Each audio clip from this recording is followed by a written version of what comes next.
மாளிகைப்பாறை கருப்பசாமி மயில் வாகனத்தில் வந்த முருகா வேலவா விநாயகப் பெருமானே, என் குருநாதரே, பாண்டி சித்தரே, என்னோடு தவழுகின்ற மகா முனிவர்களே, சித்தர்களே, யோகியர்களே, கருப்பசாமி உன்னை எங்கிருந்து நினைத்தாலும் எப்பொழுது அழைத்தாலும் அடியேனுக்கு காட்சி தந்து அருள் கொடுப்பதாக சத்தியம் கொடுத்த என் அன்பு தெய்வமே, அழைக்கின்ற பொழுதெல்லாம் 21 கூட்டுறவு 61 பந்திக்காரர்களும் சேரை வகுத்து தாரை சூழ்ந்து தொண்டு செய்வேன் என்று சத்தியமானால் எனக்குள் வந்து இருந்து இறங்கி சொன்னபடி நடக்கும்படி கட்டளையிட்டு வாக்கு கொடுக்குமாறு வேண்டுகிறேன். அப்பா, வந்து இறங்குவாயாக. என் குருநாதரே, பாண்டித்தரே, பட்டினத்தார் திருவடிகளுக்கு 1000 கோடி வாழ்த்துக்கள். முதல் உத்தரவு நாகர்கோவில் கணவன் மனைவி.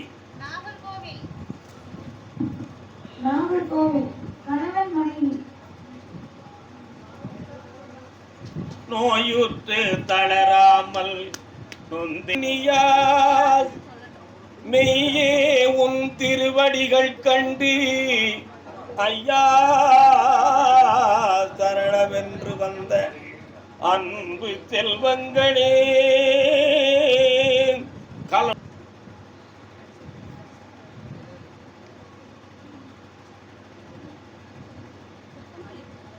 உட்காரலாம், உட்கார். 16 ஆண்டுகளுக்கு முன்னால் இடம், வீடு, சொத்து சம்பந்தமான பிரச்சனைகளில் சொந்த பந்தங்களுக்குள் பல்வேறு பிரச்சனைகள், துன்பங்கள் எல்லாம் நிகழ்ந்தது. அப்படி நிகழ்ந்த காலங்களில் உங்களுக்கு வீட்டுக்கு பின் திசையிலே சொலமாடசாமி, இசக்கி அம்மன் போன்ற தேவதைகள் எல்லாம் குடியிருந்து வந்தன. அந்த சண்டை சச்சரவான நேரங்களில் எதிர்பாராமல் பல விசாரணைகள், வழக்குகள் இவைகளெல்லாம் நடந்தது. உண்மையா? என்னடா? அப்படியெல்லாம் நடக்கும் பொழுது இதற்கு ரொம்ப துடுக்காகவும் ரொம்ப சிக்கனமாகவும் சின்சியராகவும் பேசி தன் பக்கத்தில் நியாயம் வேண்டும் என்பதற்காக உரையாடி முன்னின்று வழி நடத்தியவள் இந்த பெண்மணி.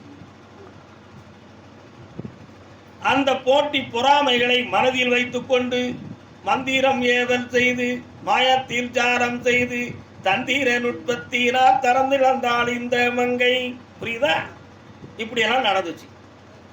அதுல மெல்ல மெல்ல பாதிக்கப்பட்டு இப்ப சில காலங்களாக ஒன் சைடு வாதமும் மனவேதனையும் பண நஷ்டமும் குடியிருந்த இடத்தை மாற்றிக்கொள்ளக்கூடிய குழப்பமும் இப்பொழுது நடந்து கொண்டு இருக்கிறது.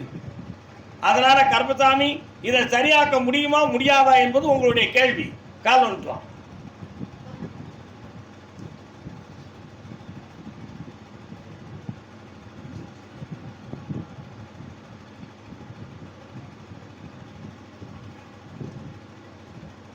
நீ யாரு? தம்பி எங்க இருக்கா? அவன் எங்க? சரி, இந்த நோயை குணமாக்கி 4 தடவை நடக்க வச்சா போதும்ல. 3 முறை என்னை பார்க்க வரணும். குணமாக்கி தந்துருதேன், வெற்றியாகி தரேன். வார பௌர்ணமி அன்னைக்கு என்னை வந்து பாருங்க. முதல் நாளே வந்து என்னை சந்தியுங்கள், வெற்றியாகி தரேன். பக்கத்தில் வாங்க. ஆசையே அல்லை போலே. என்ன வேணும்? வேலையை இந்த வருஷம் வாங்கி தருவேன். தை மாதம் கல்யாணத்தை நடத்தி தரேன். உன் உள்ளத்தை தெளிவாக்கி உடம்பையும் நல்லா இருக்குதேன். ஓ, பக்கத்தில் வா. வாடாங்க, வா.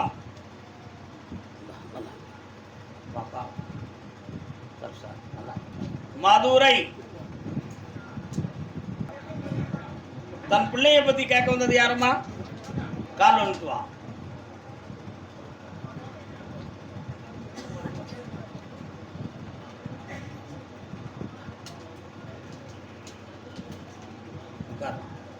உன்னுடைய கட்டுமனைக்கு நான் போய் பார்த்தேன்.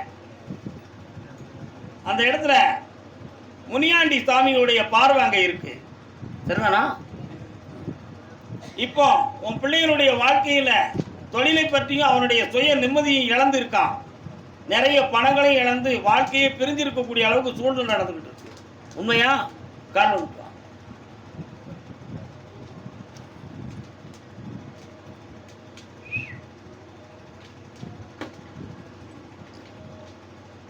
இப்போ அந்த வாழ்வை கூட்டி வைத்து நிம்மதியாக்கி தந்தா போதுமா? எந்த பிரச்சனை இல்லாம ஆக்கி தந்தாலும் பக்கத்துல வா. இந்தா 3 முறை என்னை பார்க்கவா, ஜெயிச்சு தரேன், பிள்ளைய வளமாக்கி தரேன். வேற என்ன வேணும்? இந்தா வேலை கிடைச்சாச்சு. இதை வாங்கிட்டு வேற தண்ணிதான். நல்லா இரு. கர்மசாமி. ஆமா அப்படியா? ஓ, அதே மதுரை மாநகர் உடல்நிலை பாதிக்கப்பட்டது யாரு? என்னடா செய்து? இது யாரு? காலம்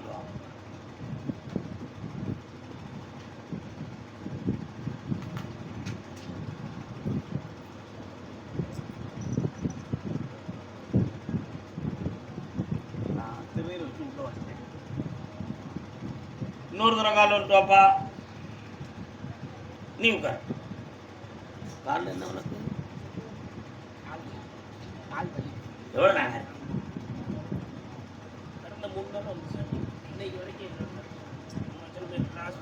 காண முடியும்.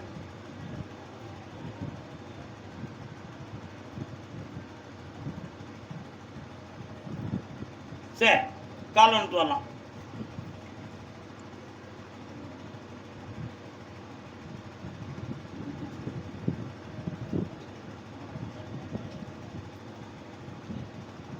இதே போல என் சன்னிதானத்துக்கு ஒரு பையன் பிறப்புல கொஞ்சம் கால் முன்னும் பின்னுமா வச்சு நடந்து வந்துக்கிட்டு இருந்தான். அப்போ நான் சொன்னேன், இந்த பிறவியில இந்த மகன் இப்படி இருக்கிறது தான் அவனுக்கு விதிக்கப்பட்டது உண்மைன்னு நான் சொன்னேன். என் மேல கோவப்பட்டுக்கிட்டாங்க அவங்க கோவப்பட்டு சாமி குணமாக்கும்னு சொன்னா இதான் விதின்னு சொல்லி முடிக்காது அப்படின்னு சொல்லி ஒருத்தர்கிட்ட போய் ஐடியா கேட்டாங்க. ஐடியா கேட்டவுடனே அந்த டாக்டர் சொன்னாரு, லேசாக ஆப்ரேஷன் பண்ணியாச்சுன்னா அது நல்லா ஆயிரும். சும்மா திங்க பூசாரியும் சாமியார் பேர் சொல்லியும் கேட்டுட்டு எழுதிய புத்தி இல்லையா அவங்களுக்கு? உலகம் எவ்வளவுக்கு முன்னேறிக்கிட்டு இருக்கு, என்னம்மா நீங்க குறியேறிட்டு எழுதிய அப்படின்னு சொல்லிட்டாங்க. அவங்க இப்படி அடிச்சுட்டாங்க. ஆமாம் சார், அப்போ இந்த ஆப்ரேஷனுக்கு எவ்வளோ சார் செலவாகும்? இவ்வளோ செலவாகும். சரி சார். உடனே அதுக்கு பணத்தை கட்டி அந்த நரம்பை லேசாக வெட்டினாங்க. காலையில் 10 மணிக்கு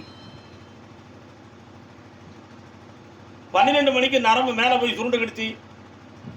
3 நாள் ஒன்றுக்கு போகிற 4ஆம் நாள் போய் செக் பண்ணாங்க, கேன்சர் வந்துருச்சு.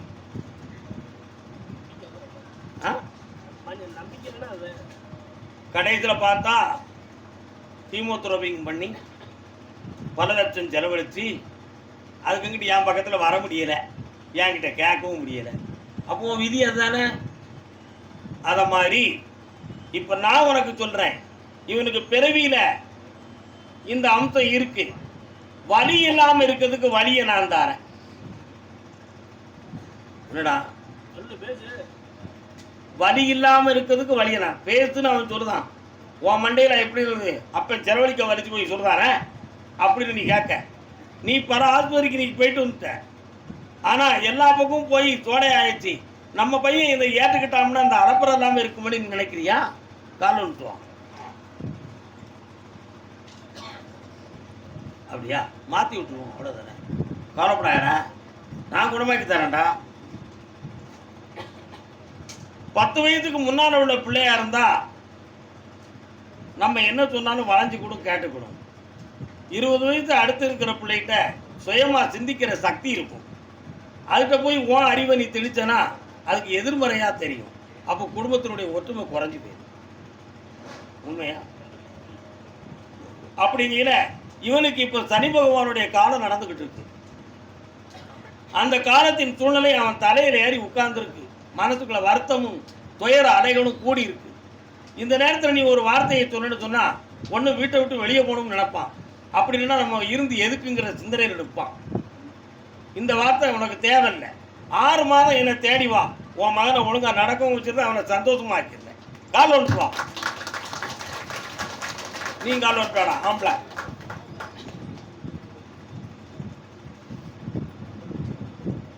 எல்லாரும் திருந்ததுக்கும் வார்த்தையை சொல்லணும், நல்லா இருக்கிறதுக்கும் வாக்கு சொல்லணும். அவன் தானடா தெய்வம். உண்மையா இல்லையா? இந்தாடா மகனே, ஓடியா, உன்னை குணமாக்கி தரேன், வெற்றியாக்கி தரேன். நல்லா காசு பணத்துக்கு கண்ணீர் ஒடிக்காத, பேணிக்கா புண்ணியம். என் பிறந்தாய் மகனே, ஏன் பிறந்தாயோ, இல்லையொரு பிள்ளை என்று ஏங்குவோர் பலர் இருக்க, இங்கு வந்து ஏன் பிறந்தாய் செல்வ மகனே,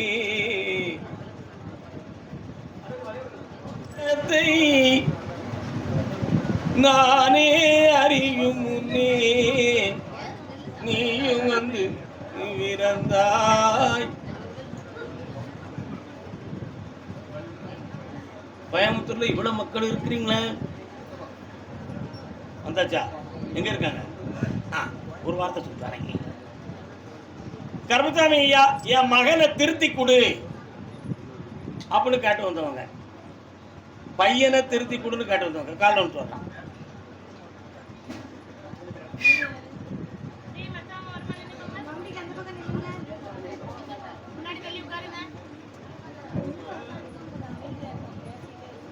இதயத்தில் வலிமை இருக்கிறது, மனதில் வலிமை இல்லை. இதயத்தில் வலிமை இருக்கு, மனதில் வலிமை இல்லை. மனதை பொறுத்துக்கொள் மகளே. உன் மகனுடைய மனதில் இருக்கக்கூடிய சிற்றின்ப ஆசையை நீக்கி தாயும் தகப்பனுமே தெய்வம் என்று உணர்த்தி உங்க ரெண்டு பேருடையும் கட்டுப்பட வச்சு தந்தா போதும்ல. காலில் ஒழுத்துவான்.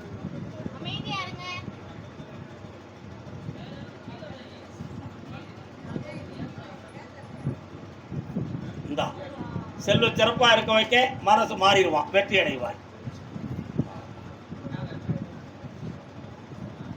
அடுத்த உத்தரவுல இன்னொரு பிள்ளைக்கு சொல்றது பேரன்.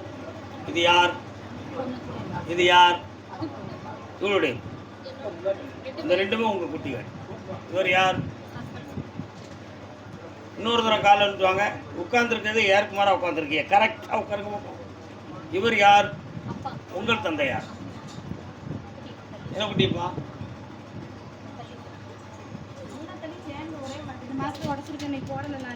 போடுங்க.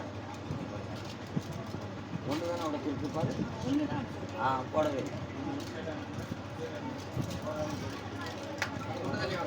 பக்கத்துல வாங்க. 3 தலைமுறைகளுக்கு முன்னால் உன்னுடைய பாட்டனார் வழியில் ஒருவருக்கு மூளையில் செல்லுகின்ற நரம்பிலிருந்து கால் பக்கத்தில் உள்ள நரம்பு வரை பாதிக்கப்பட்டு நரம்பியலால் பாதிக்கப்பட்டவர் உன் பாட்டனார். அந்தனுடைய பராமரிப்பின் பாதக வழியில் இப்பொழுது இந்த பிள்ளையினுடைய கழுத்து, தலை சம்பந்தமான நரம்பியலும் இடுப்பு சம்பந்தமான நரம்பியலும் பாதிக்கப்பட்டிருக்கு. 3 தலைமுறைகளுக்கு முன்னால உள்ள பாரம்பரியத்தின்படி இது பிறவியின்படி அமைந்திருக்கு. இதை சீர் செய்ய முடியுமா? இது மருத்துவத்தால் சரியாகுமா? இது ஏன் இந்த குழப்பம் என்பதுதான் உங்களுடைய கேள்வி. ஆனால் எத்தனையோ மருத்துவங்கள் வந்த பிறகும் அதுலேருந்து ஒரு முடிவு கிடைக்கலையே, அதுக்கு என்ன காரணம் என்ற ஒரு சந்தேகம் உங்கள் உள்ளத்தில் இருக்குது. அந்த சந்தேகத்துக்குரிய விடைய 3 தலைமுறைகளுக்கு முன்னால் உள்ள அடையாளத்தையும் பாவத்தையும் நான் சொல்லிட்டேன். ஆனால் இதை குணமாகக்கூடிய பரிகாரத்தை சொல்லணுமா வேண்டாமா? இன்னொரு தடவை கால் வந்துட்டுவாங்க.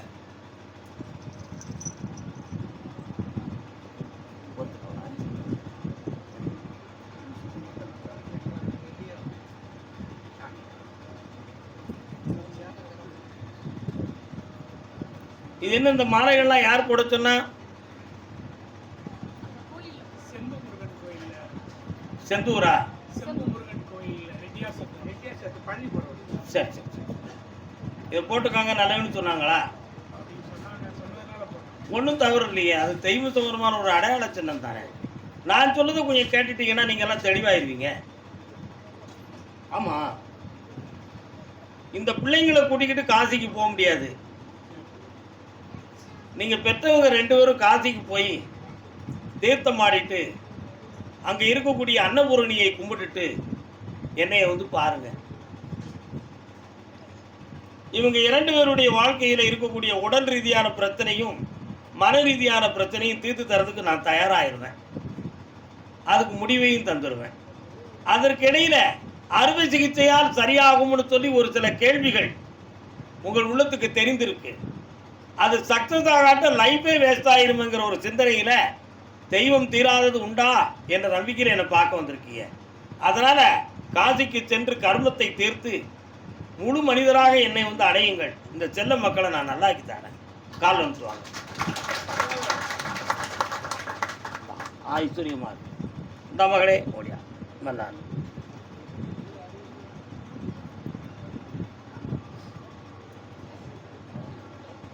17 பிச்சைக்காரர்களுக்கு அன்னம் போடணும்.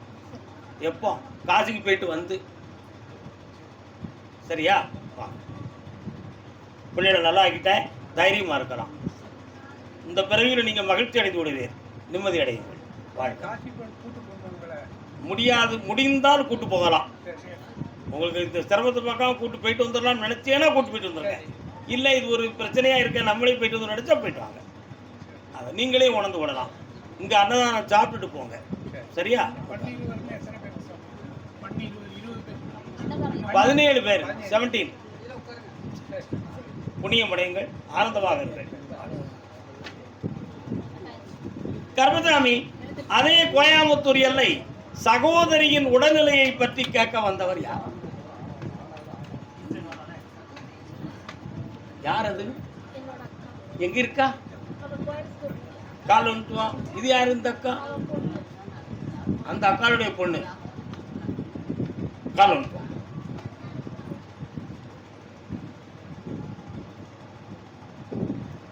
என்னம்மா சின்ன பொண்ணு. இன்னொரு தடவை கால் வந்துட்டுவாங்க. 2 பிள்ளைகளும்.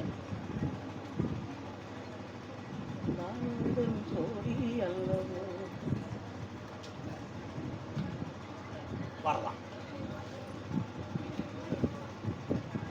கண்ண முடிக்கா, பக்கத்துல வா.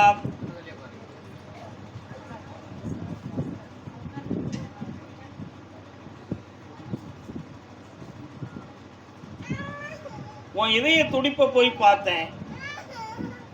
டயலிஸ் பண்ணலாமா, கிட்னி மாத்தலாமா, உயிருக்கு சேதம் வருமா, வராதா, பிழைச்சிக்கிடுவாளா, பிழைக்க மாட்டாளா அப்படின்னு உன் இருதயம் துடிச்சுக்கிட்டு இருக்கு. படக்கு படக்கு படக்குன்னு. உண்மையா? கால் வந்துட்டோம். நம்மள ஒரு பெரிய எக்கோ மிஷின் வச்சிருக்கேன், நான் கண்டுபிடிச்சுக்கிடுவேன். உங்க அம்மாவை காப்பாற்றி கொடுக்கும்படி கட்டளை. உயிர்கண்டம் இல்லாமல் நான் காப்பாற்றி தரேன். எப்படின்னா, ஒருத்தர் இதே மாதிரி ரொம்ப மொத்தமான சூழ்நிலையில் பெட்டில் படுத்து பிழைக்க மாட்டாங்க அப்படின்னு சொல்லிட்டாங்க. ஆனால் நான் சொல்லிவிட்டேன், ஒரு ட்ரீட்மெண்ட்டில் இவங்க குணமாயிருவாங்க. அப்படி சின்ன சின்ன அட்ஜஸ்ட்மெண்ட்லேயே காப்பாற்றி ஒரு 9 வருஷத்தை ஓட்டிடலாம்னு. இப்போ 5 வருஷம் ஆயிருக்கு. இன்னும் 4 வருஷம் இருக்கு அவங்களுக்கு. அதே மாதிரி உங்கள் அம்மாவை சாகாமல் காப்பாற்றி நான் தரேன். தைரியமாயிரு, வெற்றியாக்கி தரேன். போதுமா? கூட்டிட்டு வரணும். பௌர்ணமி அன்னைக்கு கூட்டுவாங்க. ஜெயிச்சுருவோம். நம்ம கால் வந்துட்டுவாங்க. கர்மசாமிக்கு அப்படியா? பார்த்தாங்களா? கேட்போம். மகளே, சித்த வைத்திய சொந்தமான வைத்தியத்தை பார்த்தீங்களா? அதை எல்லாம் செக் பண்ணி என்ன சொன்னாங்க? எத்தனை பெர்சன்டேஜ் இப்போ சரியா இருக்கு? அவங்களா அதை கண்ட்ரோல் பண்ணக்கூடிய மருந்து அவங்ககிட்ட இருக்கான்னு கேட்டியா நீ?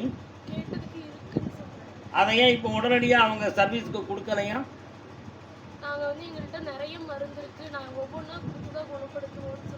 அப்படி சொல்றாங்களா? உங்க அக்கா பேரை சொல்லு பார்ப்போம். கண்ணை மூடு பார்ப்போம்.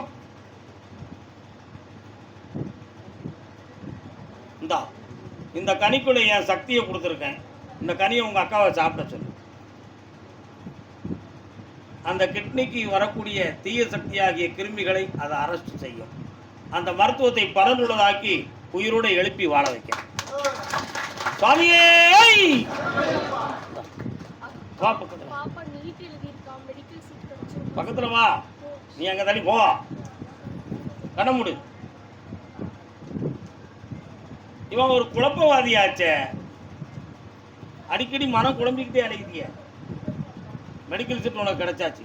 இந்தா சந்தோஷமா இருக்கு. அதை சம்பளத்தை தர்மத்துக்கு கொண்டு வந்து கொடுத்துரு. நம்ம கோயிலுக்கு ஆனந்தமாக இருக்கும். அதுல என்ன சந்தேகம்? அன்னதானம் சாப்பிடாம போனேன்னா உங்க உங்களை வீட்டுக்கு விட மாட்டாங்க.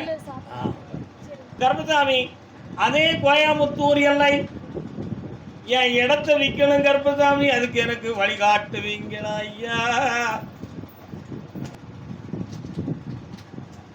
கையில காசு, கையில தோசை.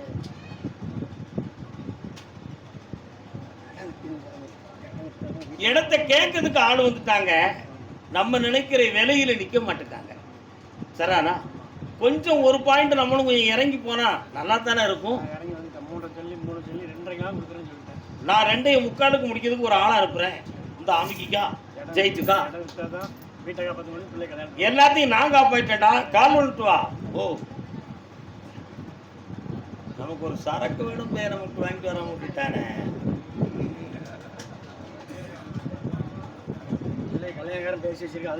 வெற்றியா நடந்தாச்சு, கோடி ரூபாய் தரேன், உன் பிள்ளைய கல்யாணத்தை முடிச்சு.